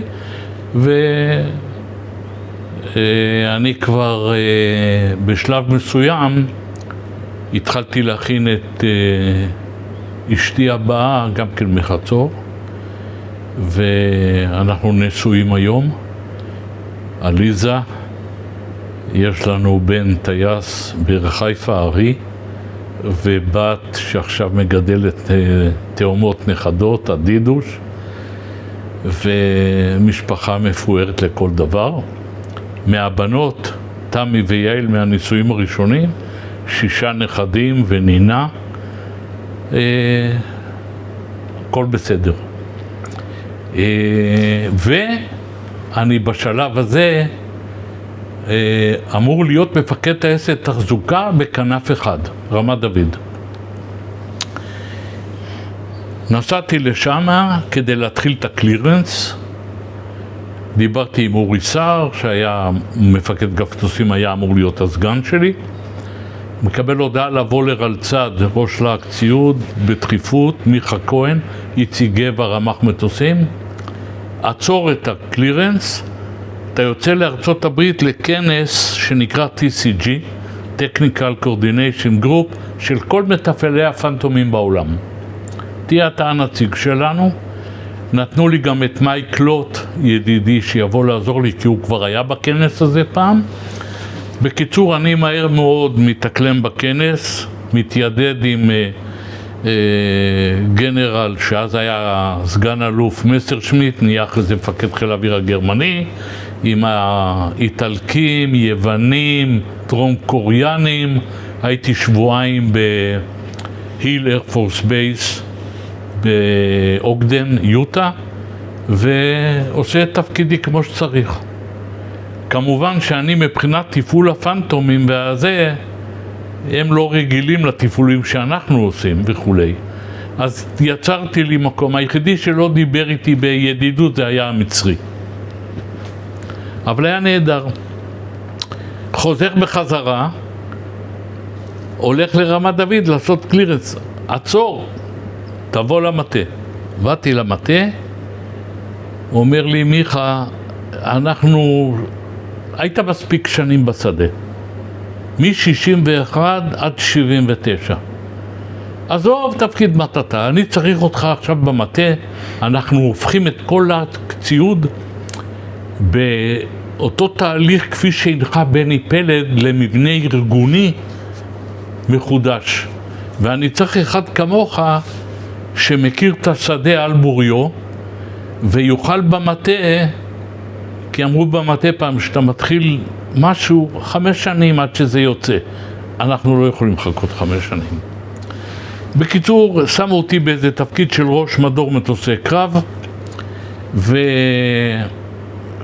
ובעצם התעסקתי עם כל מה שקשור למטוסי תקיפה וקרב, כולל מל"טים. קלטנו אז את המל"טים הראשונים, שהיה לי המון ניסן, כי תחביב נוסף שלי היה טיסני רדיו, וזה קשור, ועזרתי לתעשייה אווירית, שהם התחילו עם זה על מנת לעבוד בחיל אוויר בבסיס, והטסנו טיסני רדיו ביחד עם נפתלי הורוביץ, שהיה המהנדס הראשי, וכל הצוות שלהם.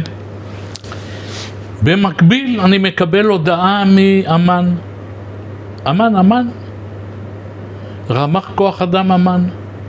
ראש אמן רוצה לזמן אותך למבדקים של קצונה בכירה באמן, אבל אף אחד אסור לו לדעת שאתה הולך לעשות את זה.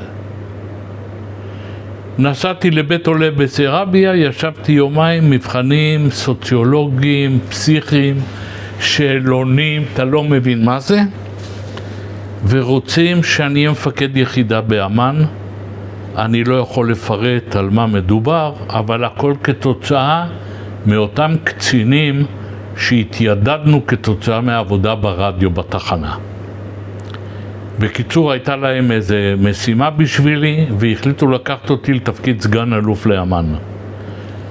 הבקשה מראש אמ"ן הגיעה למחה, מחה שמע את זה, דיבר עם מיכה, עם הרלצ"ד, תפסו עצבים עליי, איך אני עושה דבר כזה, אמרתי חבר'ה, אני חתום על כל כך הרבה שאסור לדבר, גם פה החתימו אותי שאני אסור לספר לאף אחד, אז לקחתי יומיים חופש ועשיתי את המבדקים.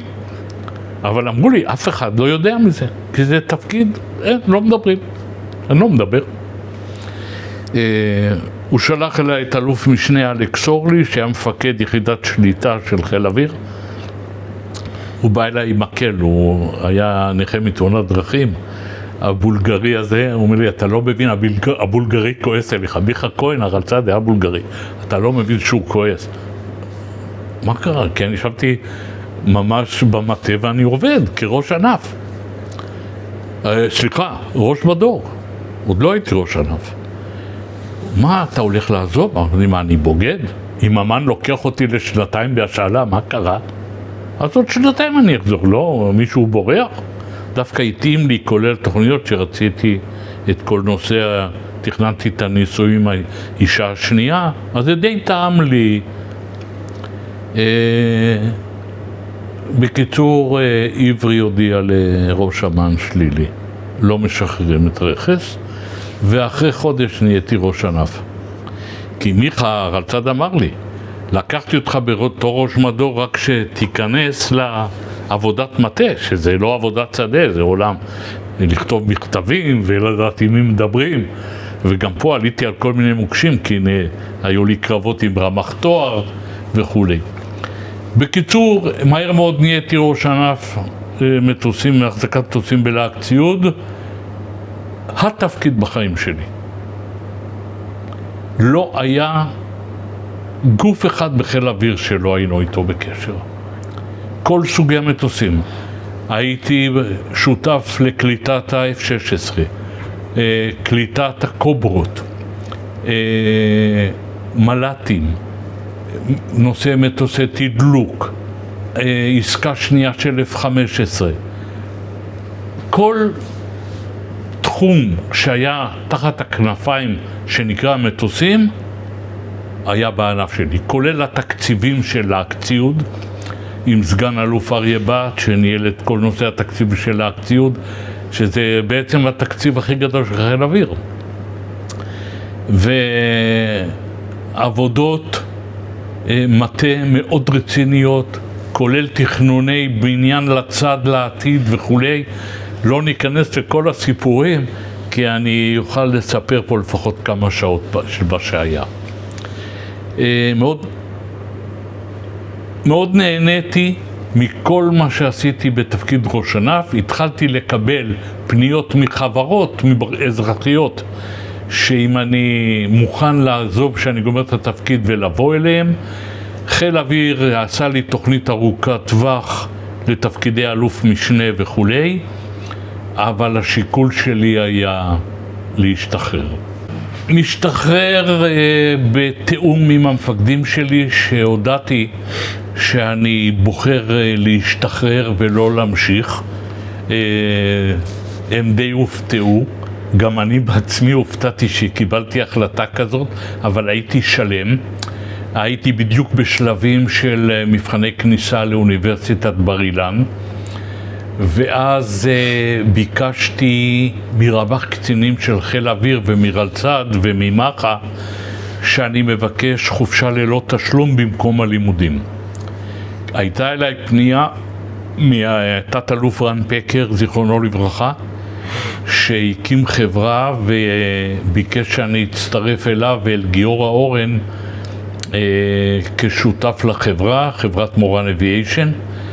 ודווקא זה מאוד מצא חן בעיניי, כי הקשרים של רן בעולם והידע הטכני שאני צברתי יכול להביא תוצאות מסחריות לא רעות, ואכן זה היה הכיוון. חיל האוויר, עברי, עמוס לפידות, כולם אישרו לי את הבקשה ואמרו, אם תשקול במהלך השנה וחצי שאתה בחופשה ללא תשלום, זה היה כמעט שנתיים. ממש גמרנו את מלחמת לבנון הראשונה. סיום המלחמה, ממש כמה שבועות אחרי זה, אני התחלתי את התהליך של היציאה לחופשה. אם תרצה לחזור, נקבל אותך כאילו שלא עזבת. זה היה פרידה הכי טובה ששמעתי בחיים. זאת אומרת, העריכו את מה שעשיתי, היה לי סיפוק מלא, ואני יוצא לדרך עם רן כשותף וגיורא אורן בחברת מורן אביאיישן, והתחלנו תהליך מאוד מעניין של ייצוג חברות גדולות, שבעצם זה התהליך הזה נמשך עד היום. במקביל, אני ב-84 שרן עזב והלך להיות קונסול כללי בקליפורניה בארצות הברית, והמניות עברו אליי, הקמתי עוד חברה, והיום אני מתפעל את שתי החברות, אחת יותר, אחת קצת פחות, ועם חברת מורן ישבנו בהתחלה בבית התעשייה, אחרי זה במלון מנדרין, והלכנו והתחלנו, הוכרנו בשוק בצורה יפה מאוד עם רפיוטיישן, כאשר הלקוחות הם אלביט, תעשייה אווירית, אל על, ישראל, ארקיע, כל מי שמתעסק בתעופה. ואני ממשיך. היום החברה היא בעלות שלי, של אשתי עליזה ושל ארי הבן. כרגע הוא טייס באר חיפה, אבל גם שותף בחברה. אנחנו מייצגים מספר חברות לא קטן, עם הובלה בתחומים מסוימים, אם זה חברת אקזו נובל ההולנדית, או אירופסטנרס האמריקאית, AAR. אני ממשיך לעבוד עם חיל אוויר, בתמיכה לחיל אוויר עד היום, וממש מרגיש סיפוק אדיר במה שאנחנו עושים עם החברה. עם הטיסות, מהרגע שהשתחררתי, היו לי בבעלותי סביבות 14 מטוסים, לא בבת אחת. הייתי קונה, מוכר. המטוס האחרון היה ביצ'קראפט ברון, זה מטוס דו-מנועי שבאמת נותן לך ביצועים. טסתי איתו מאירלנד ועד קרקוב. אני הייתי איתו עם צוות של עוד 7 חבר'ה מעל אושוויץ עוד לפני חיל אוויר. גם לי לא נתנו לעשות פס נמוך, אבל עשיתי מבלי שקיבלתי אישור. אבל לא פרסמנו את הדברים, אבל הרבה מאוד שעות טיסה, כולל כל ההגדרים, יום, לילה, מכשירים. המון טיסות, חרשתי את כל אירופה, כל האיים בים תיכון, וגידלתי בעצם מאז שהוא זרע את הבן שלי, שטס איתי ויצא טייס הרבה יותר טוב ממני ויותר רציני. הוא בגלל בעיית ראייה לא הצליח להיכנס לחיל אוויר לקורס טייס, אבל הוא הנדסאי מכונות רובוטיקה ושירת ביחידת יפתח שמפתחת אמצעי לחימה ליחידות המיוחדות, ועובד איתי בחברה וגם עובד כטייס. הוא מוסמך איירבס, הוא היה טייס גם בארקיע על איירבס, עבד בקונגו באפריקה, גם כטייס אמבולנס בארצות הברית, חזר למשחקים של הסבא, אבל עם אווירון, לא עם אמבולנס עם גלגלים. עליזה אשתי, יד ימין, עוזרת בכל התפעול של החברה, בכל הנושא ומדיניות כמובן. לטוס לפי המלצות של טייסים ותיקים כולל עמוס לפידות זיכרונו לברכה ובודינגר זיכרונו לברכה, אמרו בשלב מסוים צריך לתלות את הנעליים. אז כל עוד אתה טס והכל בסדר, אבל אז כדאי לקחת בחשבון את הדבר הזה. ולפני שנה, אם כרגע אני בן 82, לפני שנה הפסקתי את הטיסות המסודרות שלי. אני טס מדי פעם עם מדריכים רק בשביל הכיף, אבל את הטיסות המטורפות שהייתי עושה הפסקתי. הרדיו כמובן ממשיך להיות לעזרתי. במשרד שלי יש לי תחנה, ומתי שקצת משעמם, סוויץ' און, כל העולם במשרד. אז זה תחביב אדיר, אדיר. והיום כמה שאנשים חושבים שהאינטרנט הוא זה שלקח את החובבות רדיו, טעות. המון נוער צעיר, המון קורסים, יש התפתחויות. זה לא פשוט, זה לא להקים קשר כמו באינטרנט.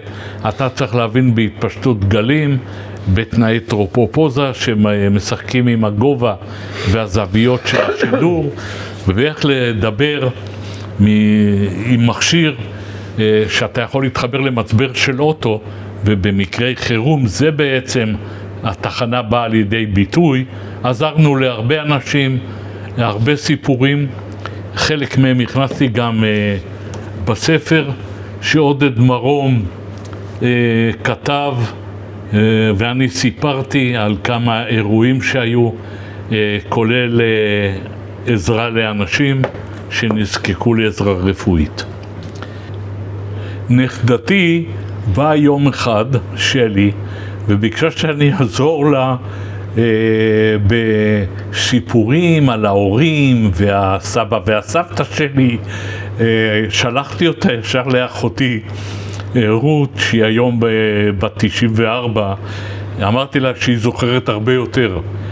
היא חזרה אליי שלי עם כמה שאלות, ואז ראיתי שבעצם הנכדים לא יודעים מה אני עשיתי, אבל הם יודעים היום יותר טוב מה סבא וסבתא וכולי. ואז בשיחה עם עודד מרום, מפקדי היקר וידידי היקר, שאני מאוד אוהב אותו ובקשר הדוק, המליץ שיעזור לי, כי אני לא מומחה בלשבת ולכתוב ספר, אבל אם אני אספר לו, הוא יכתוב. וזאת התוצאה של סיפור חיי. כמובן שיש פה כמה קטעים שמפאת הנושאים המסווגים לא נכנסו, אבל בקיצור, ודאגתי שהוא לא יהווה מדי, שיהיה קל לקרוא, ואותם חברים שקראו את הספר חזרו עם התרשמות בלתי רגילה מהתוצאה, כולל כל המשפחה, שכל נער שמגיע לבר מצווה או בת מצווה מקבל את הספר ממני. גדי, אני רוצה להודות לך על הדברים האלה, וכמו שנראה אתה בשיא הפעילות, אז שיהיה לך עוד הרבה שנים של פעילות ובריאות טובה. המון תודה, אני מרגיש ככה, וכל פעם שאני פותר איזה בעיה ועובד עם חיל האוויר, ואני גם שייך ללב כחול בחיל האוויר, הרגשה, ובעצם זה מה ששומר על הצעירות שלנו, להמשיך לפעול. אני לא הזכרתי, ואני חייב להזכיר, את כל החברים ותיקי כנף 4 ו-101 שאנחנו נפגשים בניהולו של צביקה ניר, וכל הוותיקים נפגשים אחת לחודש קצת יותר ומעבירים את המורשת שלנו לטייסת 101, וכמובן שהתוצאות לא יכולו לבוא. במלחמות האחרונות זה בא לידי ביטוי. הם שמעו מאיתנו מה היה ביום כיפור וכולי, והדברים האלה באו לידי ביטוי. המון תודה לכם, הרבה בריאות, בשורות טובות וכל טוב. תודה רבה.